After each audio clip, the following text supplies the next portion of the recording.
Hey folks, it's Marvin Cash, the host of The Articulate Fly. On this episode, I'm joined by John LaRosse, the owner of Tailwaters Fly Company. Tailwaters is the newest fly shop in East Tennessee and caters to the serious fly angler and fly tyer.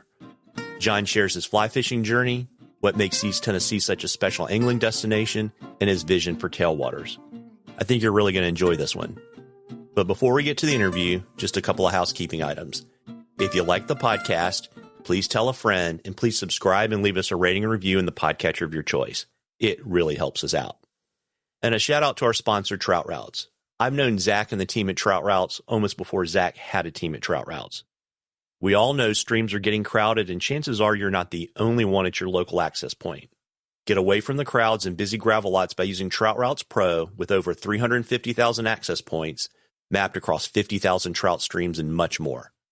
Trout Routes has all the data you need to help you find angling opportunities that others will overlook. Up your game and download the app today. Use code ARTFLY20, ARTFLY20, all one word, for 20% off of your Trout Routes Pro membership at maps.troutroutes.com. Now, on to our interview. Well, John, welcome to The Articulate Fly. Well, thanks for having me on, Marvin. I'm a longtime listener, first-time caller. I appreciate it. And, we have a tradition, as you know, because you listen a lot, on all of our interviews. We like to ask our guests to share their earliest fishing memory. I do know. So I grew up in the Pacific Northwest, right on the southern tip of Puget Sound. And when I was about 4, my dad took me down to the local boat launch, cast out a either 1 or ½ ounce lead weight with a piece of herring on it.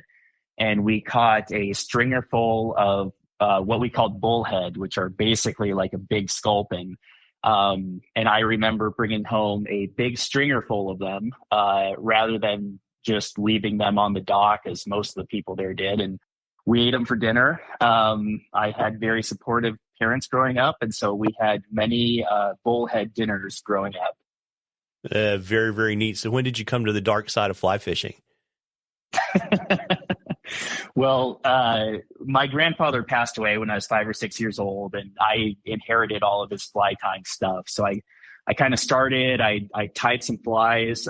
Honestly, I tied them with lead wire at that point because it wouldn't unwind on you. So you could make a mistake and break something, and, it wouldn't come all unfurled and loose. But, I tried it, got into it, got excited about it, didn't quite stick. At 6, you only have so much coordination. So kind of went back to bait, but that helped maintain and build my passion for fishing in general. And I came back to it when I was about 13 years old and kind of advanced from brim and stalker rainbows to things like sea run cutthroat and chum salmon and flounder and those type of things. Yeah, and as we always say, it was kind of downhill from there. So, who are some of the folks that have mentored you on your fly fishing journey, and what do they teach you?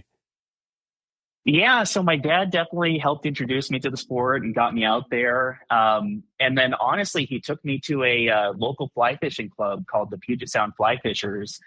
When I showed up and I was in my early mid-teens and everybody else was at least 50 years old, everybody was super supportive, receptive, helpful, went out of their way to just make me feel welcome and show me things.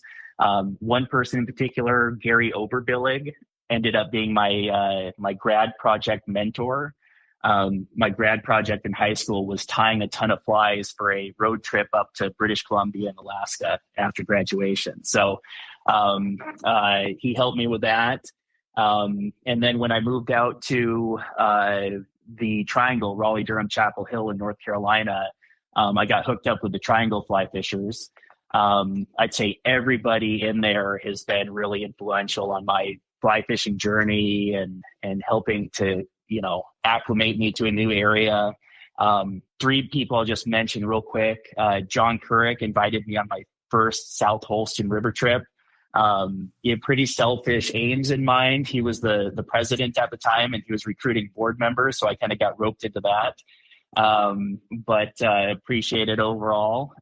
Ned Jones organized tons of trips out here, and I was lucky enough to be invited to a bunch of them. And then Malcolm Finlayson is a good friend of mine. He was the officiant in my wedding, And he really took me under his wing and not only showed me a lot on the South Holston and Watauga to get me started, but Roanoke stripers, false albacore out on the coast, New River smallmouth, redfish, all kinds of things in North Carolina. And then the other big one was Bjorn Beach, who owned and ran a fly shop where I grew up called the Fly Fisher. And he was helpful in, introducing me to the sport, getting me excited about fly tying, but also I would say a mentor in the fact that a lot of what I am basing my business on today are things that I picked up from him. So I remember going into his shop. It was kind of a shoebox that was packed to the brim with tying stuff. And, he maintained a pretty low overhead and just put all the money into materials and inventory. And if you were excited about fly fishing and fly tying, you went out and you saw him and you enjoyed it out there. So anyway, he was a really influential person too. And even allowed me to tie commercially for the shop when I was in high school. So those are some of my mentors. Yeah, super neat. And so, you've been lucky to fish, on two coasts for a lot of different species. Which is your favorite one to chase on the fly? My absolute favorite thing to do is to wade fish alone for big brown trout. And there's a certain intimacy with the fish. There's a connectedness. I'm 40 now, so I still have the physical ability to run down a big brown trout. It's heart pounding. It's an adrenaline rush, and it's a bit of a chess match.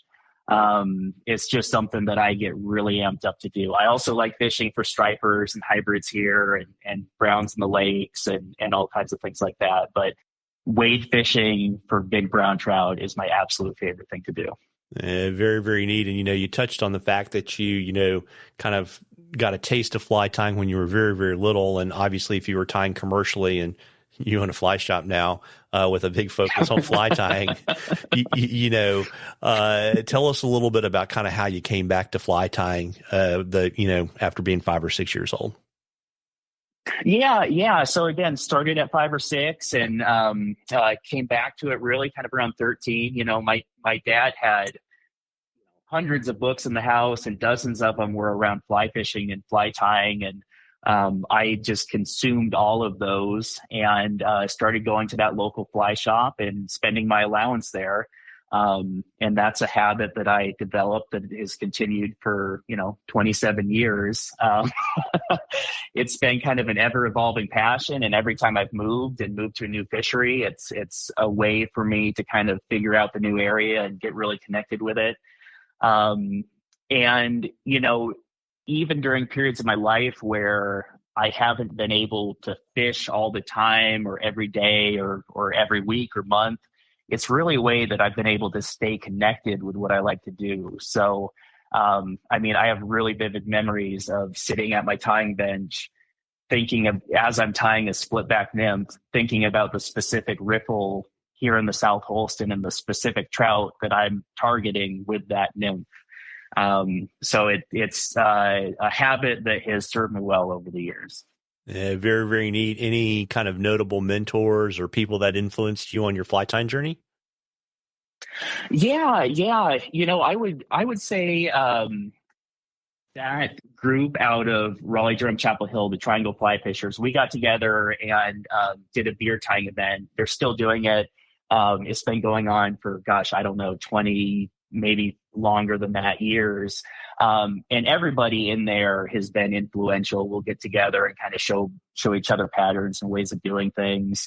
Couple folks from that group, Malcolm Finlayson, Dave Fussell, Harry Bales, all focused a lot on these rivers out here. And then Preston McQueen is a really creative tyer from that group too, and influenced me in a number of ways.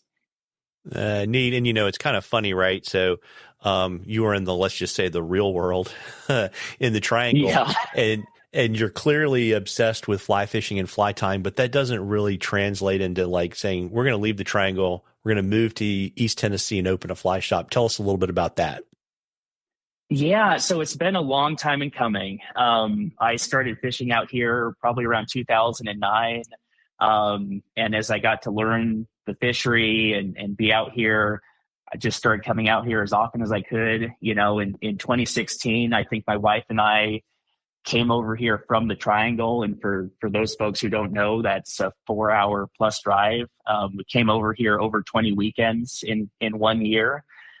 So we've been pretty enamored with this area for a long time. We did a brief stint in Richmond, but finally moved out here full time in 2020, right around the onset of COVID. So we've been out here for a few years, but a few things came together at once. A lot of my background is more kind of corporate, and I was looking for something else to do. My daughter was starting kindergarten, so my wife and I were both going to be able to work in the business. We'd saved up some money to stock inventory. And then another big thing, to be completely honest, is we'd lived here for 4 years.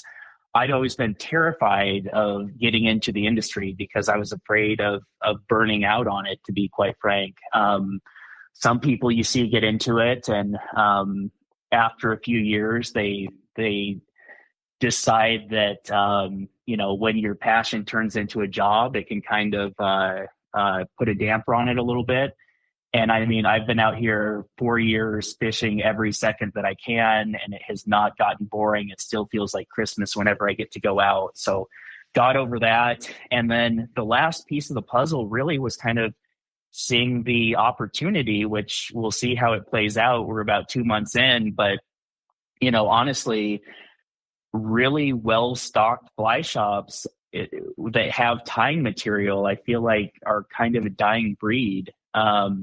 And I mean, even talking with the folks that I still know in the Triangle, they have a hard time getting materials between there and here, between the coast and here. And, carrying a ton of fly tying materials kind of sucks as a business model. You're trying to sell, 500 spools of thread instead of one rod. But I feel like it really kind of captures the soul of the sport. And if you talk to the most serious fly fishermen out there, probably 9 out of 10, if not more, tie.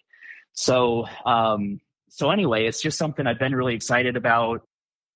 Have a fly shop like that work, you need a few things, and especially a community. Locally, we've got at least 100 fly fishing guides. We've got a bunch of people who live here. Some of them live here for the fishing. Some of them live here coincidentally, but have picked up on it and just fish as much as they can. And then we've got a bunch of people who travel to the area, and a lot of them don't have a whole wall of whiting hackle back home, So I'm hoping between those three groups that we can kind of support a shop like this. And it's early, but it seems to be working so far. Yeah, it's interesting you say that because, I would say, in Charlotte, we have outdoor stores, but we don't have a fly shop, right? And, to your point, it's a phenomenal challenge. I know because I've been watching your Instagram feed. You're spending a ton of money on inventory, right? Yeah. And it's really awesome because one of the big frustrations is when you go into a store that doesn't have what you need, then generally what happens is you end up pulling out the J. Stockard catalog or Feathercraft, and you make all those purchases there, right? And that's even before you go down the rat hole of like, who do you trust to send you natural materials? So, I think you've got a great fishery. I would say, I'm sure you've got an e-commerce solution coming, which is going to, I imagine help you sell, spools of Vivas thread, right? Yeah, absolutely. Yeah. So, you're spot on. Yeah. So as you mentioned, right, you've been open for about 2 months now officially. What's been the biggest challenge or surprise so far? I'll mention a couple things. One, everything always takes more time and effort than you think it's going to, in life, period, if you're kind of an optimistic person. Two, has been honestly keeping pace with demand. I feel like I've been running downhill full tilt and just trying to keep my feet under me. We opened the shop way before I was comfortable doing it. We still have a bunch of furniture in here that I'm hoping to replace, but as we were hanging slat wall and just had piles of boxes with dubbing and hooks and everything in it, people were just walking through the door and disrupting my day setting up the shop to talk about fishing. And after the second or third person did that, I kind of figured out that, oh nuts, I've got to get a point of sale system set up so that these people can start buying stuff, and it doesn't have to be perfect on day one. So kind of keeping pace with demand has been a big part of it, which is a good problem to have. But then the third, and probably on a more serious note, the other big surprise was Helene, obviously. For those of you or those listeners who don't know this specific area, different watersheds within a very close proximity were affected really differently. So, the shop is physically located right on the lower end of the South Holston, which fared relatively well through all of this. The Watauga, just a few miles away, is another one of our premier fisheries, and that was really severely impacted by Helene. There's still a lot of muddy water coming out of Watauga Lake, which is really unfortunate, but it flooded a number of houses and lodges and other things like that. And then a bunch of the freestone creeks, just one example, the Doe River runs through Elizabethton and then into the Watauga. Today, I think that was running at 145 CFS. During the peak flow of Helene, it hit 20,000 CFS. And it flooded, everything in the Watauga downstream of it. And then further down some of the river systems, you have like the Nolichucky, which was hit really, really hard. So, the other thing is that these fisheries, being the South Holston and Watauga, are good enough that they draw anglers from quite a ways. So there are outfitters, guides, people who are located in Asheville and further away who will travel up here with clients for the day. And all of those people were obviously severely affected. So navigating that was extremely difficult. We were extremely lucky. My house didn't have any damage. The shop didn't have any damage. We got extremely lucky, but there was a lot to navigate through all of that.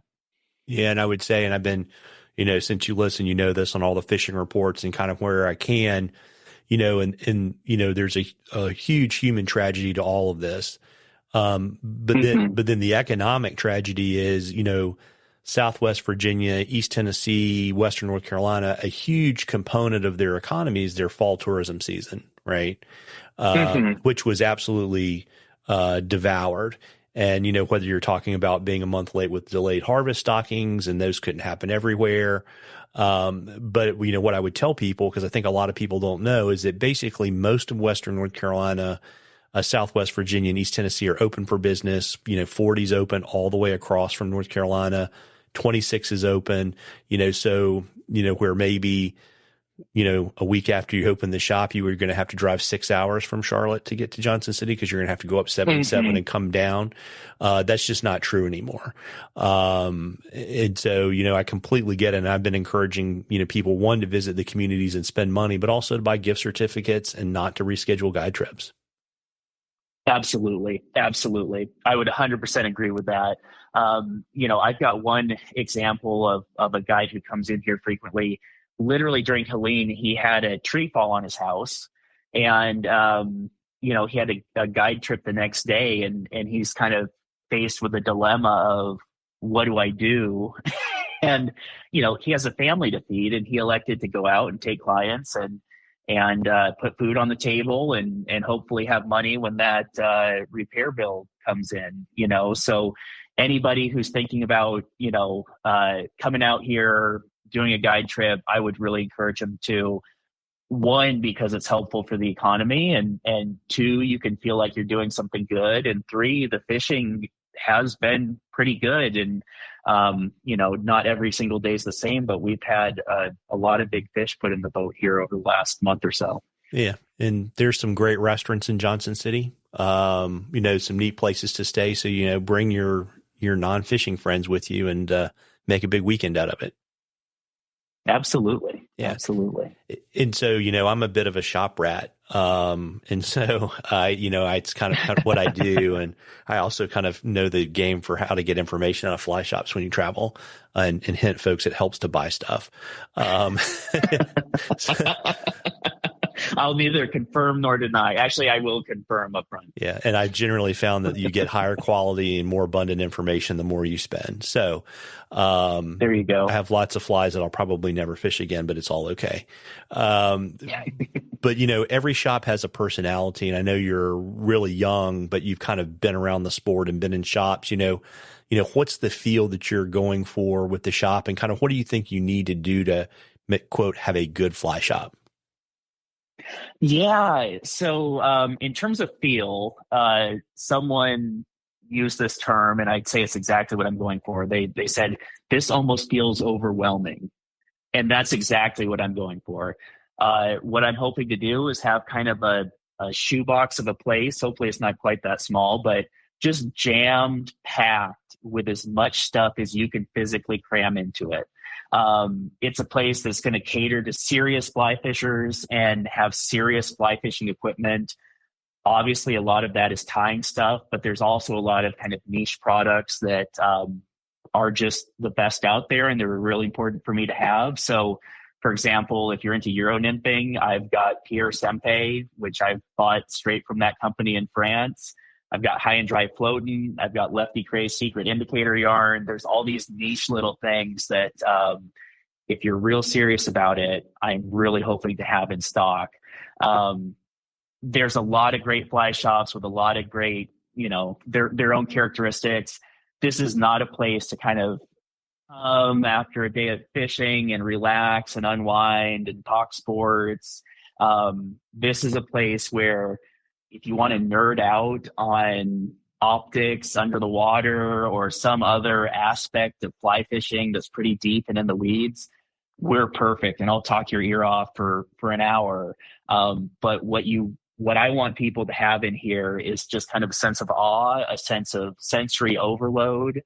We obviously want to be welcoming and helpful and be here if you're just getting into it, or if you're, a guide, or if your budget's $20 or if it's $2,000. But we just want to have that high energy, overwhelming shop that you can be excited about. Very neat. And, I've probably said it almost a half a dozen times at this point, because I watch you on Instagram. You got a ton of stuff in your shop, right? And you just mentioned some really kind of, nerdy propeller head stuff, right? That gets guys really excited, which they'll be excited when your e-commerce solution shows up. But tell folks, kind of give them an idea of, kind of what you're stocking kind of generally, so they just kind of have a feel for what's in the store. Yeah. So the name of the shop is Tailwaters Fly Shop, and that's intentional, and it's a slight reference to the South Holston Watauga. But for those of you who don't know this region intimately, it's an area that's really impacted, I would argue positively, by the TVA. And so there are many fisheries outside of those two that are just world-class, to be completely honest. We've got great smallmouth fisheries. We've got other great trout fisheries, even kind of freestone stream stuff. We've got musky fisheries, striper, hybrid, largemouth, carp, pretty much anything you can ask for. And so everything we have in here is catered to those. So I would say the only thing that we don't really, go out of our way to specialize in is saltwater and steelhead. Tons of tying stuff, great fly selection, and then all of those niche little components. I mean, one thing, for example, that you don't find in many fly shops anymore is Maxima Chameleon for building leaders, and we've got a huge stock of that. So hopefully all of those little odds and ends. Yeah, and also too, because I've seen the wall in your shop, you've got a nice variety of lines, right? Which, when you're doing multi-species and fishing lakes as well, you really need to be able to find that fly line for the job, right? Absolutely. And, the other thing I'd say is we've only got so much space. We're a retail shop, not a distribution warehouse. So everything in here is pretty curated, and it's stuff that I almost everything in here is something I've used personally. Yeah. And I know Ellis wants to put you on the clock for your online store. Yes, he does. And, I can't remember what he told me last night when I talked to him that he was committing you to, but, so folks, just so you know, and you can see it too in the Instagram feed, I can see a lot of product shots. Like I know you're taking product shots for probably your Shopify page, and putting them out on Instagram. But, between now and the time everything gets online, I assume folks can call the shop and say, hey, do you carry this? What have you got? Here's my problem. And you can ship them stuff. Absolutely. So that's part of the running downhill at full speed. A couple times I've posted something on Instagram and someone's messaged me and been like, hey, in the lower left corner at the second 3, I saw this. Can you send me a picture and possibly mail it to me? So I've definitely done that and will do that for folks. And honestly, it's good practice for me just in the whole mailing process. But I think those people have been really happy with what they've got. Very cool. And so, obviously it's cooling off, and that generally means classes and tying stuff. And I know you've got a million things going on, and, you only opened a fly shop, within a week of a hurricane hitting your area. Yeah. Literally a once in a multiple lifetime event. You have anything kind of on the calendar you want to tease for folks? Nothing specific.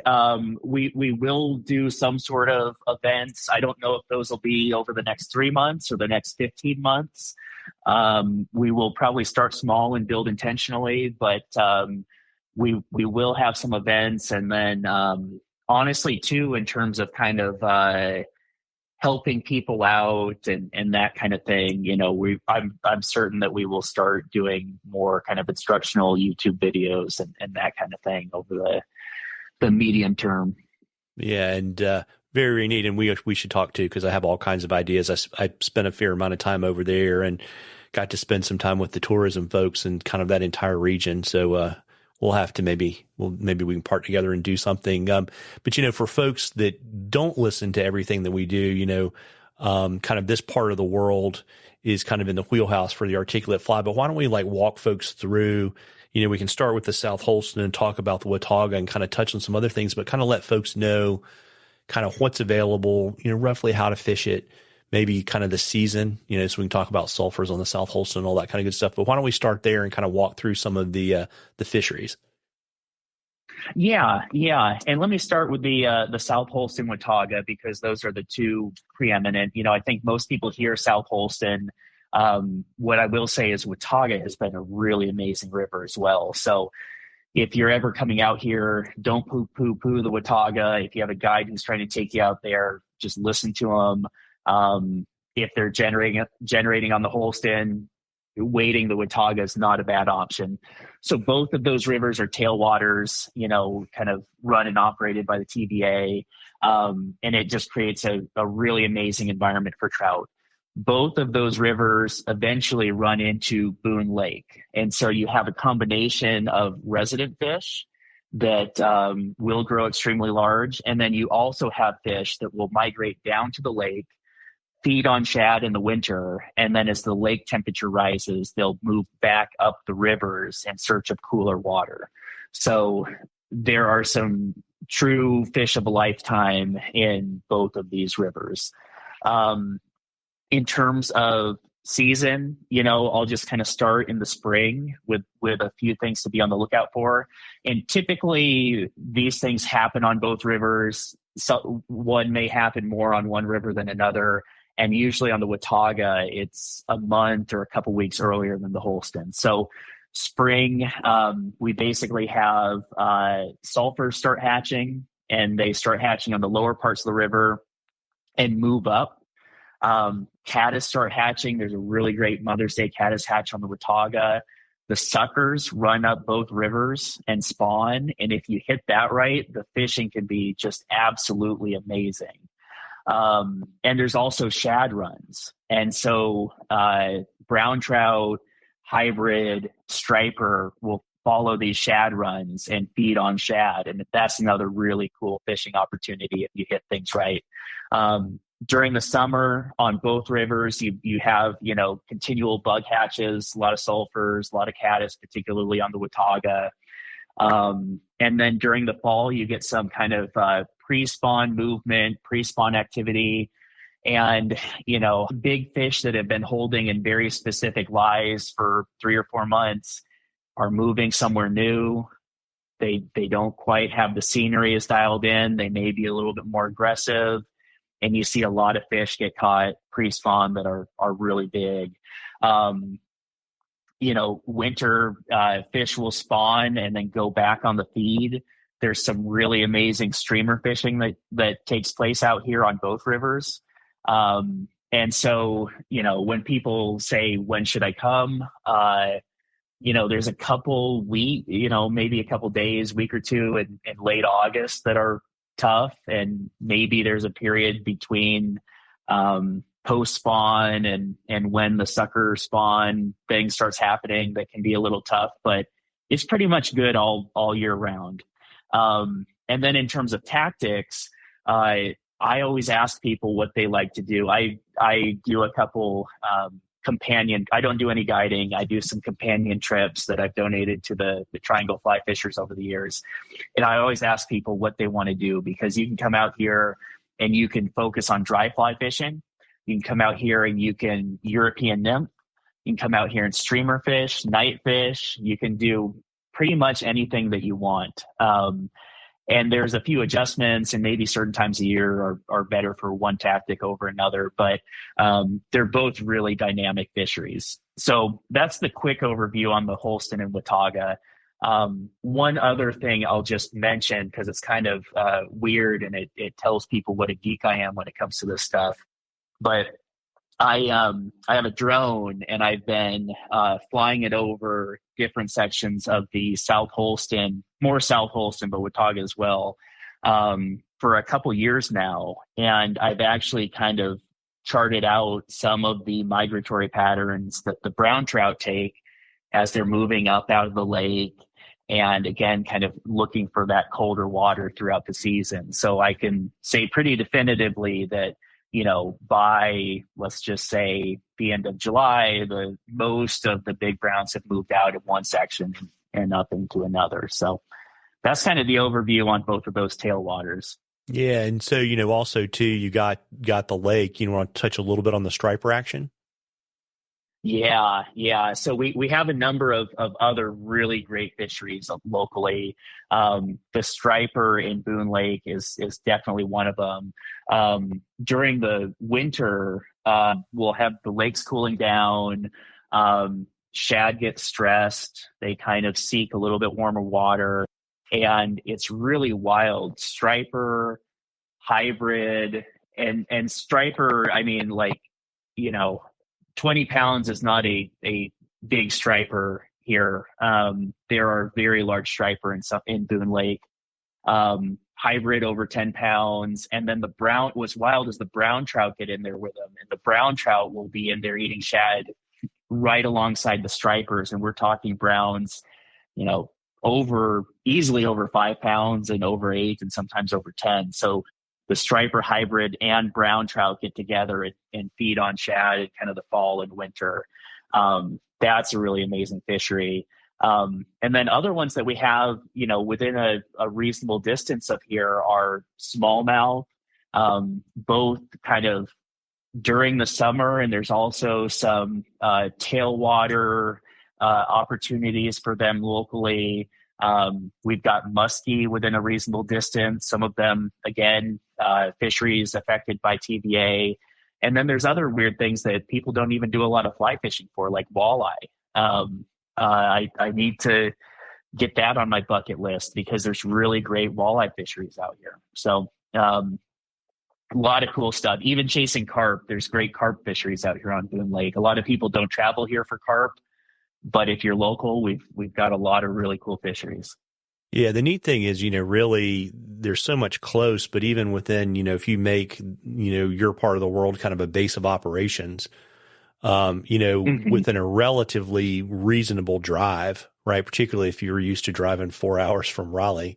You can really do anything, right? Because you can get, north of Bristol, and you can fish little small freestones for just really, beautiful mountain trout, right? There are a lot of options, and that's kind of one of the things that kind of makes our part of the world so special is you do have those options. Absolutely. Yeah. And so, before I let you go this evening, John, is there anything else you want to share with our listeners? Yeah, one other thing that I kind of emphasize is just the quality of the ecosystem of fly fishing, people in the fly fishing industry out here. We have an amazing ecosystem of guides. One thing is I was thinking through the fly shop, and, people, sometimes would ask, oh, why don't you think about guiding? And, quite candidly, we've got a ton of amazing guides here, and they don't need John trying to push his boat in between them. But we've got great guides. We've got other good fly shops in the area.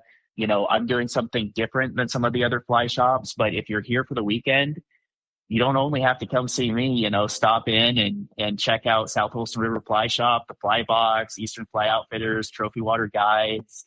And then even some of that guide experience and passion has translated into things like some drift boat manufacturing. So High Country Drift Boats and Blue Ridge Boat Works, both people who guided for a long time, who have put just immense hours of thought into the design of their boats. So we've just got a really amazing ecosystem of people in this area that fish these rivers. Very, very neat. And, get down to the practical stuff, where are you located and when are you open? So I'm located in downtown Bluff City, right where the South Holston meets Boone Lake. Bluff City is a pretty small town. So if you just drive through and look for the building painted like a giant trout, that's us. We're right next to South Fork Coffee, and soon to be South Fork Tap House is coming in the other side. And then Brothers Brewing is right down the hall from me. They actually gave me a little sample before we started recording. So downtown Bluff City, big trout print, and we're open 8:30 to 5, closed on Sundays and Tuesdays. Got it. And if folks want to learn more about the shop and kind of keep up with all things Tailwaters, where should they go? The best place is Instagram. So we're at Tailwaters, and that's plural, _FlyCo. Our website is tailwatersflyco.com. You can find us on Facebook if you look up Tailwaters Fly Company. And you can email me, John, John, at tailwatersflyco.com. Well, there you go. Well, I'll drop all that stuff in the show notes for you. Awesome. Well, let me say one more thing real quick, Marv. Thank you so much for hosting this podcast. Thanks for having me on, but thanks for everything you do. Like I said, I've been a longtime listener. I've gotten a ton out of it, and I really appreciate you publishing it. Oh, I super appreciate that. Yeah, I just, I think to your point, like all the people you mentioned in your community, there are all these great people that make, fly fishing so much better. And I just love being able to kind of, bring them on the show and, work with people like you, like, when Ellis and Matt told me that you'd open your shop, and then when the hurricane came through, I was like, we need to get him on the podcast. So I appreciate that. And, it's a part of the world that I grew up in that I love, and I love being outdoors. So I really appreciate you saying that. And, I will say, let's put you on the clock now. We say it so it has to happen. When's your online store going to launch? So we will be staggering it and tranching it. So we will have something within the next few weeks. It may just be T-shirts or hats or some other swag. But by the first of the year, we should hopefully have something a little bit more meaningful, and it will get better by the end of February. Very, very cool. Well, listen, John, I super appreciate you spending some time with me this evening. Thank you, Mark. Really appreciate it. Take care. Well, folks, we hope you enjoyed the interview as much as we enjoyed bringing it to you. Don't forget to check out Trout Routes Pro at maps.troutroutes.com. Use ARTFly20, ARTFLY20, all one word, to get 20% off of your membership. Tight lines, everybody.